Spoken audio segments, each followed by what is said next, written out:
వింటూ ఉన్నారు. Brother Jagan, welcome to the programme. అనేక విషయాలను మనం రెవల్యూషన్ 13 గురించి ముందు భాగంలో చూసాం.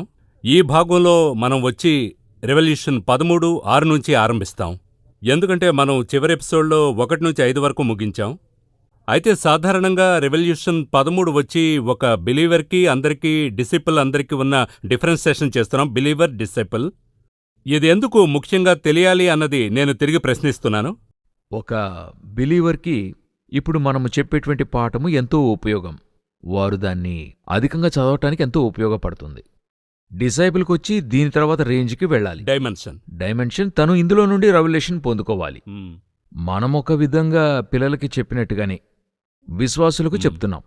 ఆ తర్వాత మాస్టర్ అవ్వాలి. వాళ్ళు మాస్టర్ అయ్యి వారు బోధించేవారిగా మారాలి. ఎప్పుడూ దేవుని యొక్క స్వభావం ఆ విధంగానే ఉంటది. ఒక పిల్లవాణ్ణి తెచ్చి తయారుచేసి తన ద్వారా అనేక మంది పిల్లల్ని తయారు చేయడమే దేవుని ప్రణాళిక. సో అలా చేస్తున్నాం. అంతవరకు దేవుడు మనకు అటువంటి కృపనిచ్చాడు. ఈ ప్రోగ్రాం అనేక మందికి కూడా ప్రయోజనంగా ఉందని చూస్తున్నాం. ఇప్పుడు ఇందులో నుండి మనం ఏం చూడబోతున్నాం అన్నది గత ప్రోగ్రాం నుండి చిన్న సమ్మరీ తెలియజేద్దాం. ఎందుకంటే ఒకవేళ యథేచ్ఛగా ఈ ప్రోగ్రాం చూసేవారుంటే అకస్మాత్తుగా చూసిన ముందు కార్యక్రమాన్ని చూసి వస్తే బాగుంటుంది. ఒకవేళ వచ్చినా వారికి ఏం చెప్పాలనుకుంటున్నామంటే, ఈ 13వ అధ్యాయంలో ఒక ప్రభుత్వాన్ని గూర్చి చెప్పబడింది. ఆ ప్రభుత్వం యొక్క స్వభావం ఎలాగుంటుంది, ఎలా ఏమిటి అనేది పోయిన ఎపిసోడ్లో ఈ భాగాన్ని చెప్పడం జరిగింది. మీరది చూసి తెలుసుకోండి. ఇప్పుడు ఆ ప్రభుత్వాన్ని గూర్చిన మరికొన్ని వివరాలనే ఇందులో తెలియజేస్తాం. ఇప్పుడు ఈ యొక్క ప్రభుత్వంలో ఏం జరగబోతుందని అడిగినట్లయితే, మీరింతకుముందే చెప్పినట్టుగా క్రీస్తు విరోధి, యాంటీక్రైస్ట్. వాస్తవంగా అందులో మరొక మాట ఉంటుంది. అదేంటంటే యాంటైక్రైస్ట్ అని చెప్తారు. అంటే క్రీస్తుకు విరోధమైనవాడు అనేటువంటి ఒక మాటను వాడుతున్నారు. క్రీస్తుకు విరోధి అయినవాడు యాంటైక్రైస్ట్ గా చెప్పుకుంటున్నారు. వాటెవర్ ఇట్ ఈస్, క్రీస్తుకు విరోధిగా చివరిగా వచ్చేటువంటి సాతాను యొక్క కుమారుడు, పాపపు పురుషుడని బైబిల్ చెప్తుంది. Okay, fine. ఇప్పుడు ఇందులో మరొకటి మనం ఏం చూడబోతున్నామంటే, ఇక్కడ 7వ వచనంలో చూడండి. ఇందులో ఒక చిన్న కీవర్డ్ ఉంది. మరియు పరిశుద్ధులతో యుద్ధము చేయను, వారిని జయింపను, దానికి అధికారం ఇయ్యబడిను. పరిశుద్ధులతో యుద్ధము చేసి గెలవడం అంటే ఏంటి?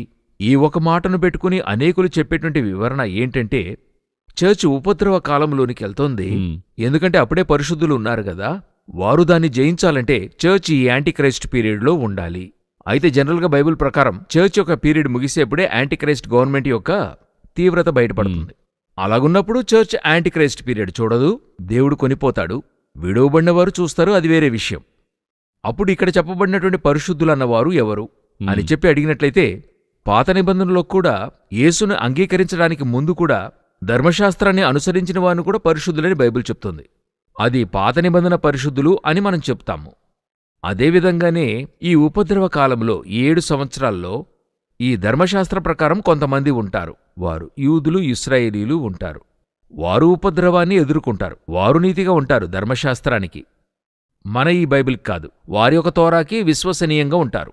అలా నిజాయితీగా ఉన్నప్పుడు ఇప్పుడొచ్చే యాంటీక్రైస్ట్ అనేవాడు నాట్ ఓన్లీ క్రైస్తవుల్ని ఎదిరించి క్రీస్తుని ఎదిరించేవాడు మాత్రం కాదు, అన్ని గాడ్స్ని కూడా ఎదిరించేటటువంటి వాడు. అది ఎక్కడుందని అడిగినట్లయితే, దానియేలు పుస్తకములో 11వ అధ్యాయంలో అతని గూర్చి చెప్పేప్పుడు దానియేలు 11:37లో తన్ను తాను హెచ్చించుకొనున్నట్లుగా వాక్యం చెప్తుంది. అతడు అందరికంటే ఎక్కువగా తను తాను హెచ్చించుకొనును గనుక తన పితరుల దేవతలను లక్ష్యపెట్టాడు, మరియు స్త్రీలాకాంక్షిత దేవతను గాని ఏ దేవతను గాని లక్ష్యపెట్టాడు. అప్పుడిక్కడ వాక్యం తేటగా ఉంది. Not only Christ, any other God. ఈ లోకములో ఉన్న అన్ని దేవతల కంటే కూడా తను హెచ్చించుకుంటాడు. హెచ్చించుకొని తన్ను ఒక గాడుగా ఏం చేస్తాడు? చూపించుకుంటాడు. తన్ను తాను హెచ్చించుకొని అని వాక్యం చెప్తుంది. అప్పుడు ఇప్పుడేం జరుగుతుందని అడిగినట్లయితే, అందరికీ ఒక ఉపద్రవం వస్తుంది. ఉన్నట్టుండి అందరూ దేవుళ్ల కంటే కూడా అతనే గొప్పోడని చెప్తే ఒక ప్రత్యేకమైన గుంపు దాన్ని అంగీకరించదు. అధికమైన గుంపు అంగీకరించే అవకాశాలున్నాయి. ఒక ప్రత్యేకమైన గుంపు యూదులు, ఎంతో వైరాగ్యంగా ఉండేటువంటి యూదులు ఏం చేస్తారంటే వారు ఒప్పుకోరు. సో అలా ఒప్పుకోనప్పుడు ఉపద్రవం వస్తుంది. వారిని గుర్చే ఇక్కడ ఏం చెప్పబడుతుందంటే పరిశుద్ధ జనాంగమని చెప్పబడుతుంది. వారిని కూడా జయిస్తాడని ఉంది. జయించడం అనే అర్థం ఏంటంటే యుద్ధంలో వారిని చంపివేస్తాడని అర్థం. వారిని హతమార్చి వారిని అక్కడ లేకుండా చేస్తాడు. వారిని చంపివేస్తాడన్నందులకు గుర్తు ఎక్కడుందంటే 15వ అధ్యాయం 2వ వచనంలో, ప్రకటనలో అతను చంపిన వారందరూ గాజు సముద్రమునొద్ద నిలిచి ఉన్నట్టుగా చెప్పబడుతుంది. సో ఇటువంటి ఒక అధ్యాయమొచ్చి అతడు నిర్వహణ చేసేటువంటి ప్రభుత్వంలో ఇది జరగబోతుంది. ఇదే విధమైన ఒక సంఘటనొచ్చి క్రీస్తుపూర్వం 164 నుండి 168 వరకు, అంటే BC 164 to 168 ఈ మధ్య కాలంలో 168 to 164. ఈ మధ్య కాలంలో యాంటియాకస్ 4 ఎపిఫెనస్ అని చెప్పేటువంటి గ్రీకు రాజు కాలంలో జరిగింది. Before Constantine. Before Constantine. ఏంటి ఆ కాన్సెప్ట్ అని అడిగినట్లయితే, ఇశ్రాయేలీయుల యొక్క దేవాలయంలో పందిని బలి ఇచ్చి అక్కడ అతని యొక్క విగ్రహాన్ని పెట్టి వారి దేవతల శిలను పెట్టి ఆ స్థలములో ఆ హేయమైన కార్యాలు చేసి చివరిగా దేవాలయాన్ని ధ్వంసం చేశారు. అదే సంభవం మరలా జరగబోతుందని బైబిల్ చెప్తుంది. యూదుల మటుకైతే ఇటువంటి ఉపద్రవమును వారు అన్ని కాలాల్లోనూ ఎదుర్కొన్నారు. ఐగుప్తీల చేతిలో ఎదుర్కొన్నారు. అక్కడి నుండి బయలుదేరొచ్చి వారు ఇశ్రాయేల్లో ఉన్నప్పుడు బబులోను వారి చేతిలో ఎదుర్కొన్నారు. ఇర్మియా కాలంలో జరుగుతుంది. ఆ తర్వాత వారు మాదియా పారసీకుల కాలంలో వారు ఎదుర్కొన్నారు. ఆ తర్వాత వారు గ్రీకు వారు యాంటియాకస్ 4 ఎపిఫెనస్ కాలంలో ఎదుర్కొన్నారు. ఆ తర్వాత వారు రోమియులు. రోమియుల కాలంలో కూడా చూసినట్లయితే అకిల్లా ప్రిసిల్లా అని మనం బైబిల్లో చూస్తాము. వారు క్లాడియస్ అని చెప్పబడే రోమ్ సీజర్ అతని కాలంలో గెంటివేయబడ్డారని ఉంది. ఈ యూదులు గెంటివేయబడ్డారు. మన కాలంలో 16వ శతాబ్దంలో స్పెయిన్ దేశం నుండి యూదులు తోలివేయబడ్డారు. వారక్కడి నుండి తోలివేయబడి ఎక్కడికెళ్లారంటే అమెరికాకెళ్లారు. అప్పుడే కొలంబస్ అమెరికన్ కనిపెట్టాడు. అక్కడికి వెళ్లి ఈ రోజు ఉన్నటువంటి అమెరికన్ ఫామ్ చేశారు. మనము ఈ యొక్క 19వ 20వ శతాబ్దంలో యూదులందరూ లోక నలుమూలల నుండి ఇశ్రాయేలుకు తోలివేయబడ్డారు. ఇలా వారికి అన్ని కాలాల్లో సమస్యలు కొనసాగుతూనే ఉంది. అది కొనసాగింపుగా ఉంటుంది. ఒక కమ్యూనిటీని ఎలాగైనా నాశనం చేయాలని. ఇందులో గొప్ప విషయం ఏంటంటే, ఈ యొక్క కమ్యూనిటీని నాశనం చేయాలని లోకంలో ఉన్న ఎందరో రాజులు ప్రయత్నం చేశారు. కానీ ఈ యొక్క కమ్యూనిటీని మాత్రం వారు నాశనం చేయలేకపోయారు. నాశనం చేయబడ్డవారు అనేకులు. హిత్తీయులు, గిర్గాషీయులు బైబిల్లో ఉంది. వీరందరూ నశింపజేయబడ్డారు. సిటీస్ చూడండి, ఈరోజు నిన్నవే లేదు. ఆ బాబిలోని ఈరోజు లేదు. తూరు ఈరోజు లేదు. అంత సముద్రపాలే ముగిసిపోయింది. అయితే యెరూషలేం ఇంకా ఉంది. అదే నేను ఎప్పుడు చెప్తాను. గాడ్ స్టిల్ అలైవ్ అన్నందులకు మీకు బాహ్యపరమైన సూచన ఏంటంటే ఇస్రాయేల్, జ్యూస్, హీబ్రూ ఇవి మూడు కూడా మీకు బాహ్యపరమైన గుర్తులు. సో ఇప్పుడు వీరు చివరిగా ఎదుర్కొనబోయేటువంటిదే ఇది. ఈ ఉపద్రవం అన్నది లాస్ట్ ఫైనల్ బ్యాటిల్ వాళ్ళకి.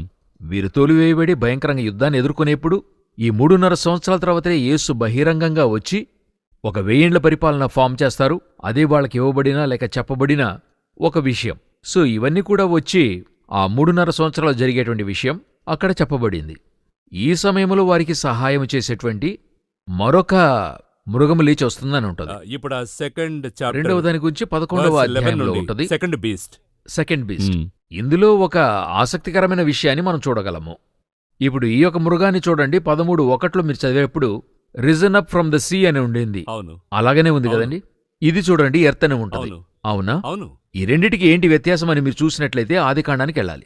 జెనసిస్ 1:10 మీరు చదివేప్పుడు జలములొక చోటనే కూర్చబడి ఆరిన నేల కనబడునుగాకనియు దేవుడు ఆరిన నేలకు భూమి అని పేరు పెట్టాను, జలరాశికే ఆయన సముద్రములని పేరు పెట్టాను. అప్పుడు 2 భాగములుగా ఈ భూమి ఉంది.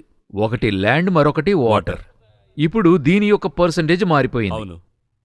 నీళ్లు 70% అయ్యింది, ఇది 30% అయింది ల్యాండ్. ఇప్పుడు పోను 71% అయిందా, 29 అయ్యిందా, ఇంకా తగ్గిపోతుందని చెప్తున్నారు. సో 2 పార్టుగా ఉంది. సో ఈ 2 భాగాల్లోనూ 2 మృగాలు లేచి వస్తున్నాయి. సో సాధారణంగా చూస్తే సముద్రం నుండి అన్ని మృగాలు లేచి వచ్చినట్టుగా బైబిల్ చెప్తోంది. డానియల్ 7:3. దాని అర్థం ఏంటంటే జనుల మధ్య నుండి లేచి రావటం. గవర్నమెంట్ అంటే ఎక్కడి నుండి రావాలి? జనుల నుండే రావాలి కదా. సో ఇప్పుడు భూమి నుండి రావడం అంటే ఏంటి అర్థం? నీరంతా ఒక దగ్గర చేర్చబడింది, ఆరిన నేల ఏర్పడింది. ఆరిన నేలకు భూమి అని పేరు పెట్టాను. ఇప్పుడు భూమి నుండి ఒక మృగము లేచి రావడం అంటే ఏంటంటే ల్యాండ్ నుండి, నీరు లేని చోటు నుండి వస్తుంది. నీరు దేన్ని సూచిస్తుంది? జనులై ఉన్నారు. అప్పుడు జనులు లేని చోటు నుండి ఒక గవర్నమెంట్ లేచి వస్తుంది. అన్ని ప్రభుత్వాలు ప్రజలున్న చోటు నుండి లేస్తాయి. ఒకే ఒక ప్రభుత్వం మాత్రం ప్రజలు లేని చోటు నుండి లేస్తుంది. అది వచ్చినప్పుడు ఎలాగుంటుందంటే 2 భాగాలుగా ఉంటుంది. వాక్యం చెప్తుంది 2 కొమ్ములు ఉన్నట్టుగా తెలియజేస్తుంది. చూడటానికి ఏ విధంగా ఉంది? గొర్రెపిల్ల వంటిదిగా. గొర్రెపిల్ల ఎవరిని సూచిస్తుంది? క్రైస్ట్, యేసుక్రీస్తుని సూచిస్తుంది. క్రైస్తవ్యాన్ని సూచిస్తుంది. చూడటానికి క్రైస్తవ్యంలాగా కనపడుతుంది, క్రైస్తవ్యం అనిపిస్తుంది. 2 భాగాలుగా ఉంటుంది. లేచి వస్తున్నప్పుడు అది జనులు లేని చోటు నుండి బయలుదేరి వస్తుంది. అయితే అది ఒక క్రైస్తవ దేశం కాదు, క్రిస్టియన్ కంట్రీ కాదు. దాని వెనుక చూడటానికి ఘటసర్పం ఉంటుంది. ఘటసర్పము వలె మాట్లాడినట్టుగా ఉంటుంది. ఒక జాగ్రఫీ ఉంది లోపల, ఒక గొప్ప జాగ్రఫీ ఉంది. అదే నేను చెప్తున్నా. ఒక్కో వాక్యం వెనుక ఇంత అందమైన ఒక వ్యవస్థ పరిశుద్ధాత్మ తప్ప మరి ఎవరి వల్ల సాధ్యము కాదు. అంతటి మహాత్మ్యము. సరి, ఇటువంటి ఒక దేశం ఎక్కడ ఉంది? మీరెక్కడన్నా చూశారా అంటే దానికంటే గొప్ప విషయం ఇప్పుడు ఈ మృగము దెబ్బతింటున్నప్పుడు అది బయటపడుతుంది అని ఉంటది. బాగా గమనిస్తే జనులు లేని చోటు నుండి అది తయారయి వచ్చి గొప్ప దేశమై 2 భాగాలవుతుంది. లోకములో అది ఒకటే ఒకటి. ఎందుకంటే దీన్ని మనం ఒక బ్రిస్తే చాలా ఇంట్రెస్టింగ్గా ఉంటుంది. అంటే మీరు లోకములో ఉన్న దేశాలన్నిటిని కూడా చూడండి. దేవుడు మనిషికై దేశాన్ని నిర్మించాడు. ఫలించి వృద్ధి చెంది దాదాపుగా నోవహు జలప్రళయం వరకు ఒకే ఖండమే. ఖండములుగా వేరు కాల. కాంటినెంట్స్ దేవర్ వన్. ఎప్పుడు విడిపోయాయంటే సైంటిఫిక్గానే ఈ ఖండములు ఒక కాలములు ఒకటిగా ఉండినవి, ఒక డ్రిఫ్ట్ ఏర్పడి ఇవన్నీ కూడా విడిపోయాయని చెప్తారు. ఎప్పుడని అడిగితే అనేక మిలియన్ సంవత్సరాల క్రిందటని చెప్పి నిర్ణీతమైన ఒక సమయాన్ని వారు చెప్పలేరు. ఎందుకంటే అది అప్పుడు జరగల. ఎప్పుడు జరిగిందంటే ఆదికాండము 10:25లో ఏబేరుకు 2 కుమారులు పుట్టిరి, వారిలో ఒకని పేరు పెలేగు. ఏలయనగా అతని దినములలో భూమి దేశములుగా విభాగింపబడెను. ది ఎర్త్ వాస్ డివైడెడ్ అని ఉంటుంది. ఈ ఖండములన్నీ ఎప్పుడు ఏర్పడ్డాయి అన్నందులకు ప్రూఫ్ అక్కడే ఉంది. అప్పుడు ఈ ఖండములు ఏర్పడ్డవన్నీ కూడా 3 కాంటినెంట్సే: యూరప్, ఏషియా, ఆఫ్రికా. ఈ 3 కాంటినెంట్స్కి నోవహు కుమారులు షేమ్, హామ్, యాఫెత్. వీరు ఫలించి వృద్ధి చెంది భూమిని నింపారు. సో ఈ విధంగా ఉన్నటువంటి ఈ కాంటినెంట్స్ కలయిక, అంటే ల్యాండ్ అనుసంధానంగా ఉంది, అంటే జనులందరూ ఇందులోనే ఉండారు. ఇలాగున్నటువంటి ఈ కార్యములో కొన్ని కాంటినెంట్స్ విడిపోయాయి. అందులో ఒకటి 2 అమెరికా, 1 ఆస్ట్రేలియా వీరెళ్ళిపోయారు. అయితే ఐరోపాతో ఒకే ఖండముగా ఉన్నప్పుడు ఈ దూరానికి ప్రజలున్నారు. ఇవన్నీ విడిపోయిన తర్వాత, అన్ని ముగిసిన తర్వాత ఆ కాంటినెంట్స్లో కొంతమంది మాత్రమే ఉండారు అక్కడక్కడ. ఇదే జనులు ఫలించి వృద్ధి చెందిన కాంటినెంట్గా ఉండింది. సో ఈ కాంటినెంట్స్లో ఉన్నటువంటి జనులు 16వ శతాబ్దంలో క్రిస్టఫర్ కొలంబస్ వచ్చి, ఆయన స్పెయిన్ దేశం నుండి, ఆస్ట్రేలియా నుండి వచ్చినటువంటి వాడు. ఎంతైనా అవును, ఆయన ఏం చేస్తున్నాడంటే ఇండియాకి ప్రయాణమై వస్తున్నాడు. అవును, ఐ వాంట్ టు ఫైండ్ ఇండియాకి బయలుదేరాలనుకున్నటువంటి వాడు ఈ అమెరికా అనేటువంటి పేరు అతనే పెట్టాడు కదా. ఎందుకు అమెరికా అని పేరు పెట్టాడంటే ఇండియా వరకు మ్యాప్ వేసిన వాని పేరు అమెరికా. ఓహో. అతను ఎటువంటి వాడంటే అతను ఒక మాలుమిగా ఉండాడు. అతనికి సహాయం చేసిన వారు ఒకరు అతను ఇండియాని కనిపెట్టాలని మ్యాప్ వేసిచ్చాడు. అయితే అతను వెళ్ళి దిగింది అమెరికాలో. దిగిన తర్వాతనే అతనికి తెలిసింది ఇది ఇండియా కాదు, మనమెక్కడికో వచ్చామని చెప్పి అతని పేరు మీద అమెరికాని దానికి పేరు పెట్టాడు. సో అక్కడికి వెళ్ళిన తర్వాతే అక్కడ ఒక స్వల్పమైన మరి చిన్న ఒక తెగవారు, నేటివ్ గ్రూప్ అంటే గిరిజన ప్రజలు అక్కడ ఉండారు. ఇటువంటి ప్రజలు ఉండేవారు. సో క్రిస్టఫర్ కొలంబస్ అక్కడికి వెళ్లి అందరినీ క్లోజ్ చేశాడు. సో అక్కడ పరిపాలన, గవర్నమెంటు, ప్రజలు ఎవరూ కూడా లేరు. సో అక్కడ ఒక క్రొత్త దేశం ఏర్పడుతుంది. నిజంగా చూసినట్లయితే ఆ తర్వాత ఎవరికి వారు అక్కడక్కడికి వెళ్లి పౌరులయ్యారు. స్పెయిన్ దేశంలో విప్లవం వచ్చింది, యూదులు వెళ్లి అక్కడ పౌరులయ్యారు.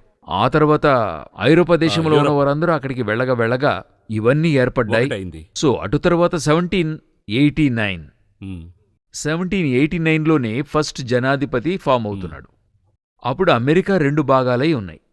ఇప్పుడు కొంతమంది దీనికి ఎటువంటి అభిప్రాయం చెప్తున్నారంటే నార్త్ అమెరికా, సౌత్ అమెరికా 2 కొమ్ములు కలిగినదిగా ఉంది అని చెప్తుంటారు. కొంతమంది చెప్తారు అమెరికా, నార్త్ అమెరికానే 2 భాగాలు, అందులో పైన చూసినట్లయితే కెనడా, క్రింద అమెరికా అంటారు. ఆ అభిప్రాయాన్ని నేను ఏకీభవించను. ఎందుకంటే దాని కింద చూసినట్లయితే మెక్సికో ఉంది. అప్పుడు 3 దేశాలుగా మారుతుంది. ఈ యొక్క లెక్కే సరి. నార్త్ ఒకటి, సౌత్ ఒకటి, 2 ఖండములుగా ఏర్పడింది ఈ నార్త్ అమెరికా. సో వీరే లేచి వచ్చి అటు తర్వాత ఈ ఐరోపాకి మిక్కిలి గొప్పదైన సహాయకులుగా ఉన్నారు. ఇక్కడ వాక్యం చెప్తుంది ఐరోపాలో ఏర్పడ్డ ప్రభుత్వానికి ఈ తర్వాత లేచిన మృగము ఏమై ఉంది? సహాయంగా ఉండింది. ఈ రోజు కూడా నేను చెప్పేది మీకు సరిగ్గా ఉన్నట్టయితే ఐరోపా యూనియన్కి ఒక సైనిక దళం లేదు.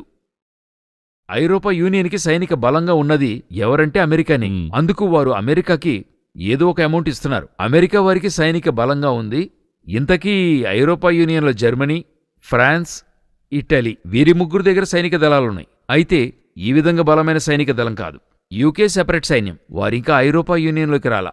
సో అమెరికానే యూరోపియన్ యూనియన్కి ఒక గొప్పదైన మద్దతు, దానితో పాటు నేటో దేశాలనేటువంటివి బ్యాక్ బోన్గా వీరందరూ కలిసి చేస్తున్నారు.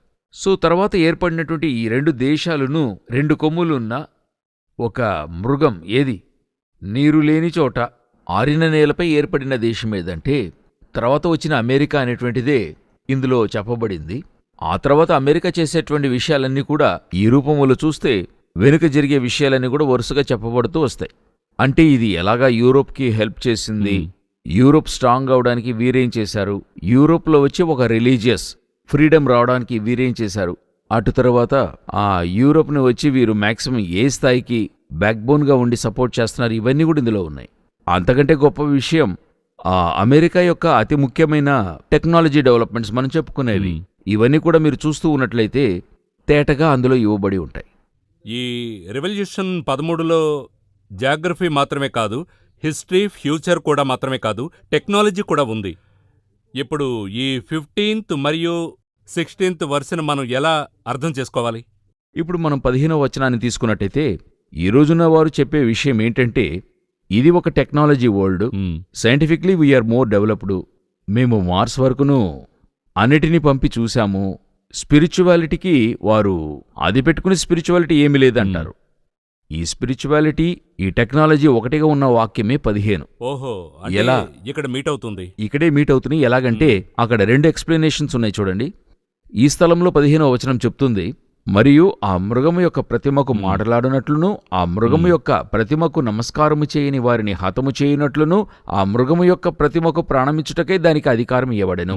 అందులో ఏముందండి? స్ట్రెంగ్త్ అనుందా? అవును. So that the image of the beast might even speak and might cause those who would not worship the image of the beast to be slain. Beast to be slain, దానికి అధికారం ఇవ్వబడెను అని ఉంటది. అంతేనా?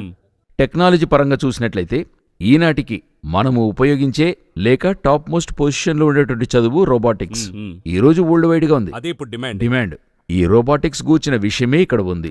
The image of the beast will speak. ఇప్పుడు మనము Bible ప్రకారంగా నిర్గమాకాండంలో దేవుడు చెప్తున్నాడు, ఆ రోజు ఉన్నటువంటి ఐగుప్తీయుల యొక్క ప్రతిమలను చెప్తూ, ఇవన్నీ చూడవు, మాట్లాడవు, వీటిని ఎత్తాలి, మోయాలి అని చెప్పి ఆ ప్రతిమలను గూర్చి చెప్తున్నాడు. బబులోను ప్రతిమలను గూర్చి ఆ విధంగానే చెప్తాడు. అన్నిటిలోనూ ప్రతిమలు చూడవు, మాట్లాడవు అని ఇలాగే చెప్తాడు. అయితే ఈ స్థలంలో పర్టికులర్గా వాక్యం చెప్తుంది, the image of the beast will speak, మాట్లాడును అని ఉంటది. అవును. ఇప్పుడు ఇమేజ్ ఆఫ్ ద బీస్ట్ అంటే మనం ఏమనుకుంటామంటే ఏదో ఒక ప్రతిమ అనుకుంటాం. ఈ రోజు మనం యూజ్ చేసే రోబోటిక్స్ ని చూడండి, రోబోట్స్ ని తీసుకోండి, అన్ని రోబోట్లు మాట్లాడతాయి. ఈ రోబోట్లో అడ్వాన్స్డ్ లెవెల్స్ కూడా ఉన్నాయి. ఫస్ట్ లో ఈ అజిమో టెక్నాలజీ అనేది జపాన్ నుండి వచ్చింది.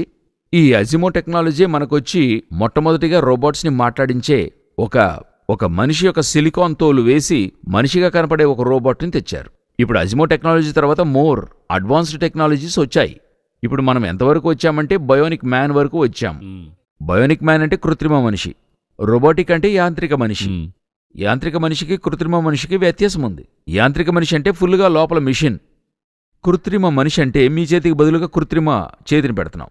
కృత్రిమ కాలేయం, కృత్రిమ ఊపిరితిత్తులు అన్నీ కూడా ఆర్టిఫిషియలే. ఇప్పుడు మనము ఈ యొక్క ఆర్టిఫిషియల్ మనిషికి లేక ఈ ఆర్టిఫిషియల్ అనేటువంటి ఇమేజ్కి ఆర్టిఫిషియల్ ఇంటెలిజెన్స్ ఇస్తున్నాం. అదే అక్కడ ఉంది.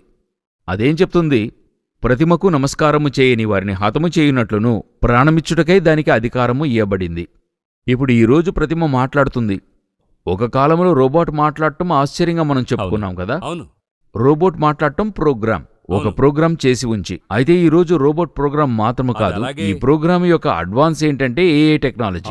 ఏఐ టెక్నాలజీ యొక్క విశేషం ఏంటంటే మీరు మాట్లాడితే యోచించి బదులు చెప్తుంది, వాట్ ఎవర్ ఇట్ ఈస్. ఈ రోజు ఏఐ టెక్నాలజీతో కూడా సోఫియా అనే రోబోట్కి వచ్చి సౌదీ అరేబియాలో సిటిజన్షిప్ ఇచ్చారు. అదేవిధంగా ఈరోజు చైనాలో చూసినట్లయితే న్యూస్ రీడర్ వచ్చి ఒక రోబోట్గా ఉంది. ఆ సిచ్యువేషన్ తగినట్టుగానే అది న్యూస్ రీడర్స్ మీరు చూసుంటారు.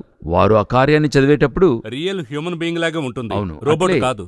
ఈ విధముగా రెవల్యూషన్ 13:15 ఏనాడు తెలియజేసిన విషయం అంటే 2000 సంవత్సరాలకైనటువంటిది. అపోస్తలుడైన జాన్కి ఇచ్చింది. ఆనాడు ఈ విషయాన్ని చెప్తూ ఇటువంటి టెక్నాలజీ వస్తుంది, ఊహించనేలేము, మనల్ని పిచ్చివాళ్ళని రాళ్లతోనే కొట్టేవారు. ఇంకా మీరు చెప్తున్నప్పుడు 4D ప్రింటింగ్ టెక్నాలజీని చూస్తే ఇప్పుడొచ్చి హార్ట్ కూడా ఇప్పుడు ఏం చేస్తున్నారంటే ఆ వాల్వులన్నీ కూడా ఆర్టిఫిషియల్గా చక్కగా చేసి లోపల అమరుస్తున్నారు డైమెన్షన్గా. అది కూడా మీరు చెప్తున్నది అక్కడ ఉంది. ఈ రోజు ఉన్నటువంటిది ఏదైనా గాని ఈ టెక్నాలజీ చేసేదంతా కూడా దేవుడు లేడన్నందులకు ప్రూఫ్ అని అందరూ చెప్తూ ఉంటారు. నేను చెప్తున్నాను, టెక్నాలజీస్ అన్నీ కూడా దేవుడు చెప్పినవన్నీ కూడా నిరూపించడానికే వచ్చాయి. ఇప్పుడు మీరు దీన్ని చూడండి, image of the beast will speak అని చెప్పుకుంటున్నాం కదా. హాలోగ్రాఫ్ మెథడ్ అనేది ఉంది, అది మీరు చూసుంటారు. మీ యొక్క ఇమేజ్ని అట్లే తీసుకుని మరొక స్థలంలో తీసుకెళ్లి పెట్టగలం. ఇప్పుడు అశ్విని అట్లే అమెరికాలో కాన్ఫరెన్స్ లో సెమినార్లో మాట్లాడనివ్వచ్చు. జరిగింది, అన్ని చోట జరుగుతున్నాయి మోర్ దెన్ 5 years గా. ఇప్పుడు అశ్విన్ ఇక్కడి నుంచి మాట్లాడితే చాలు, మీరు వరల్డ్ వైడ్ ఎన్ని దేశాలతోనైనా మాట్లాడచ్చు. మీరు సెమినార్లో నుంచుని మాట్లాడుతూ ఉండవచ్చు. మీ ఇమేజ్ అక్కడ ఉంటది, 3D ఇమేజ్ ఉంటది. అవును. ఇప్పుడు నా యొక్క ఫోటో లేక వీడియో షూట్ చేసి వేస్తే అది 2Dయే. అవును. 3D ఇమేజ్ అక్కడ ఉంటది. ఉమ్, వారిని చూపిస్తూ మీ కెమెరా ఇక్కడ నడుస్తుంటది. ఉమ్, మీరు వారికి బదులు చెప్పచ్చు. అవును. బట్ లైవ్ గా చూసినట్లయితే అశ్విన్ అక్కడ ఉంటాడు. ఉమ్, ది ఇమేజ్ విల్ స్పీక్. ఉమ్, ఎంత ఒక గొప్పదైన ప్రాఫెసీ మన కంటి ముందుగా తుల్యముగా జరుగుతూ ఉంది. ఈ జరుగుతున్నటువంటి కాలంలో చెప్తున్నాడు దేవుడు లేడని. ఉమ్, ఎవరు చెప్తున్నారు? బైబిల్ చేతిలో పెట్టుకున్నటువంటి వారే. ఉమ్, దేవుని యొక్క ఎంత అద్భుతమైనటువంటి ప్రవచనం. ఉమ్, ఈ ఆర్టిఫిషియల్ ఇంటెలిజెన్స్ గురించి దేవుడు ఇక్కడ మాట్లాడాడు. ఉమ్, ఇందులోనే అట్లే కొంత స్పిరిచువాలిటీకి వస్తాను. ఉమ్, స్పిరిచువాలిటీ అని తీసుకుంటే ఇదేలాంటి ఒక విషయము 2nd chapter and 3rd chapter of డానియల్లో ఉంది. అక్కడొక ప్రతిమను చేస్తున్నాడు నెబుకద్నెజర్. అవును. నమస్కారము చేయని వారిని హతము చేయనట్లుగా. అక్కడ అందరూ ప్రతిమకు నమస్కరించాలి. ఇక్కడ ప్రతిమకు నమస్కారం చేయని వారిని హతము చేయనట్లును ఆ మృగము యొక్క ప్రతిమకు ప్రాణమిచ్చుటకై. అవును. అదే మాదిరిగా ఉంది. అదే సేమ్ విషయం. అంటే దాని అర్థమేంటంటే బబులోను యొక్క ఆ కార్యము మరలా అటువంటి స్పిరిట్ రాబోతుంది. ఉమ్, ఈ స్పిరిట్ వస్తుంది. ఇదే ఆ బీస్ట్ యొక్క ఎంపైర్. బీస్ట్ ఎంపైర్ రాబోతుంది. ఆ రోజు నమస్కరించని వారిని హతము చేశారు. షద్రక్ మెషేక్ అబేద్నెగోని అగ్నిలో వేశారు. ఈ రోజు నమస్కరించబోతే ఎవరు వేయరు. అదే షూట్ చేస్తుంది. దేవుడు చెప్పిన 15వ వచనం మన కంటి ముందుగా జరుగుతూ ఉంది.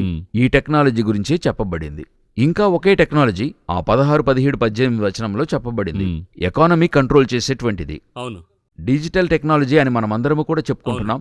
డిజిటల్ కరెన్సీని మీరు ఏం చేయగలుగుతారు అని అడిగినట్లయితే 10 years ముందు విన్నప్పుడు అది ఒకలా ఉంది. ఇప్పుడు కామన్ అయింది. ఈ రోజు కామన్ GPA అన్ని కూడా ఒక క్యాష్లెస్ గా ఉంది. ఒక 20 సంవత్సరాలకు ముందు MNIC గురించి మాట్లాడేప్పుడు మల్టీపర్పస్ నేషనల్ ఐడి కార్డునో లేకపోతే RFID గురించి మాట్లాడేప్పుడు జనులకి ఒక అర్థం కాని విషయంగా ఉండింది. ఒక 20 సంవత్సరాలకు ముందు మనం ఇది మాట్లాడితే జనులకు అర్థం కాదు. ఇప్పుడు కొంతమందికి అర్థం కాదు, అది వదిలేద్దాం. అయితే ఈరోజు కామన్ పీపుల్కి ఇది అర్థం కావడం జరుగుతుంది. కార్డ్ సిస్టమ్ ఈరోజు ప్రజల్ని పరిపాలిస్తుంది. ఆన్లైన్ ట్రాన్సాక్షన్స్, అవును. Online currency, digital currency. ఈరోజొచ్చి ఒక ఆన్లైన్లోనే కార్డు లేకుండా పే చేయడం జనులకు సర్వసాధారణమైపోయింది.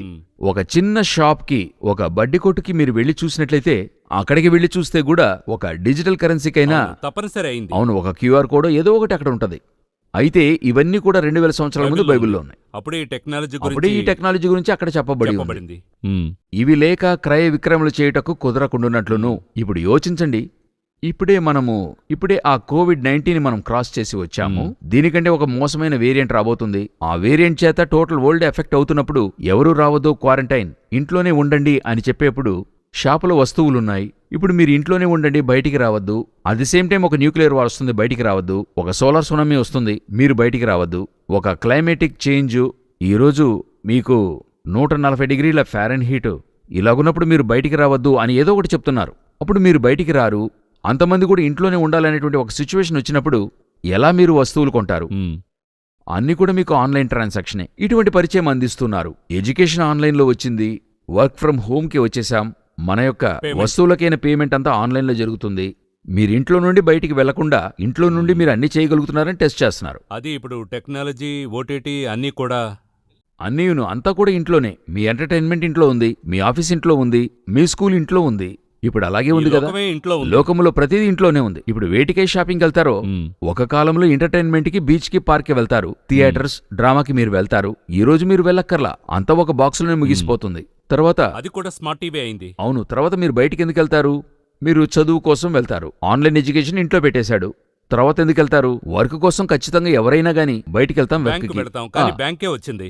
పనంతా కూడా ఇంట్లోకే వచ్చేసింది. బ్యాంకింగ్ ఇంట్లోకి వచ్చింది. మీరు ఇంటి నుండి బయటికి వెళ్లకుండా ఇంట్లోనే మిమ్మల్ని కూర్చోపెట్టే ఒక గొప్పదైన ప్రపంచం ఏర్పడుతుంది. ఇదే మిమ్మల్ని ఇంట్లో మొత్తముగా కూర్చోపెట్టి అరెస్ట్ చేసేటువంటి ఒక ముఖ్యమైన విషయం. సో ఈ యొక్క టెక్నాలజీతోనే ఇది సెట్ అవ్వబోతుంది. సో దీన్నే దేవుడు తేటగా చెప్పి ఉంచాడు. అయితే ఇవన్నీ కూడా చూడండి, మీ చేతిలో ఉన్నది. మన నాన్నగారి దగ్గర ఇది ఉండింది. మన తాతల కాలం నుండి ఈ పుస్తకం ఉంది. ఆ రోజు ఈ వాక్యం ఉండింది.